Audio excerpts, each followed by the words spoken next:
Now, you may ask yourself, what do farmers do on their day off? The answer to that question is they get together with their farmer friends over there and they talk about farming. These guys wanted to see our family's grain setup here, and I figured that this would be a decent video to make since it's really not a whole lot going on today because we got enough rain to keep us out of the field for now.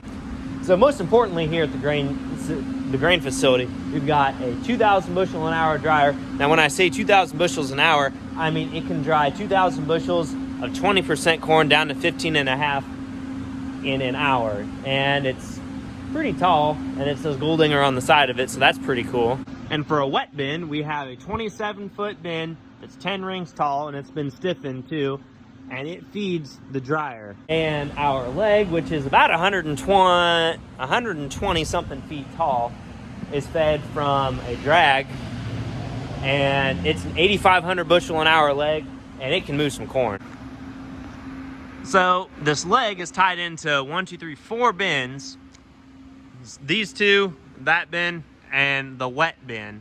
These other 3 48-foot bins are tied in with an air system.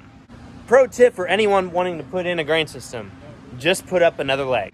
So there are 5 of these big bins like this one. Each of them is a 48-foot bin that's 10 rings tall, and it holds about 65,000 bushels. Our dryer is natural gas fired, so we don't have to truck in propane all winter and deal with propane.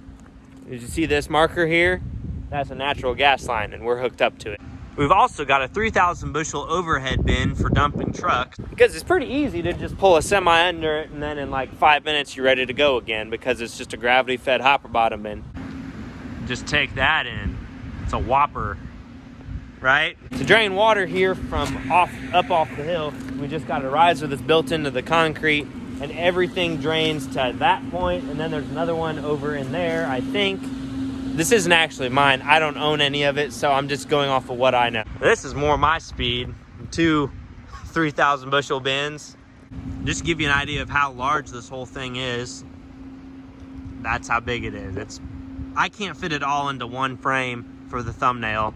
And the 3 great minds standing right here can't figure out a way to make a good thumbnail either. This little garage here is part of the system too. We just keep tools and sweeps and spare parts in there.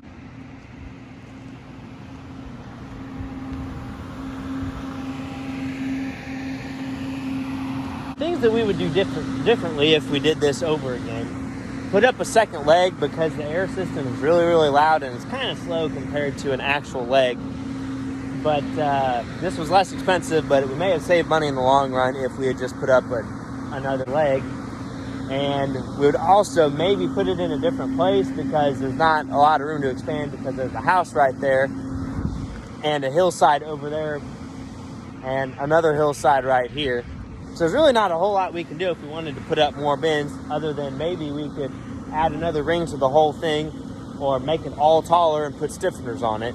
Also, these are all Brock bins, and I really like the Brock bins. It's better than a Sukup. And also, on the leg, we put a ladder up there to get up there if we ever have to be. And ideally, you don't want to be up there. Whew, I'm out of breath. But stairs were like $25,000. But looking back, that might have been worth it. Short of breath, it's kind of tall up here. Here's a bird's eye view of the river bottom, and kind of see most of the bins here. And no, I am not climbing to the top of the leg, because that would be a lot of work. It feels really good to be back on the normal dirt. And also, I'd just like to say thank you to everybody who's been subscribing the past month, because we've gained 430 subscribers in 28 days. We've had almost 21,000 views. And for a channel that's got 30 videos out, that's pretty big. So if you liked the video, of course like it. And if you got a question for me, leave it in the comment. And subscribe so you can see more of this fantastic farming action. And we will catch you on the next one.